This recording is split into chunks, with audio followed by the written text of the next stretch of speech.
गृह ज्योति स्कीम हैदराबाद में 10,92,000 खानदानों को फ़ायदा।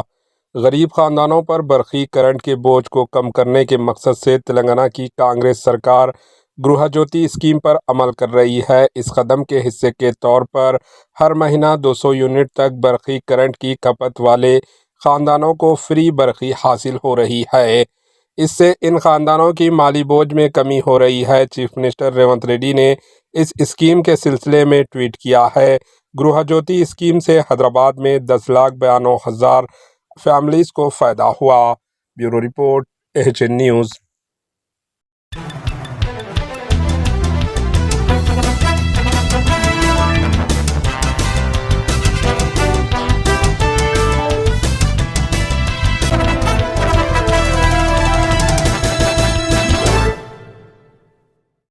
हमारे एचएन न्यूज़ को सब्सक्राइब करिए ताकि आपको नोटिफिकेशंस आते रहे वक्त पर।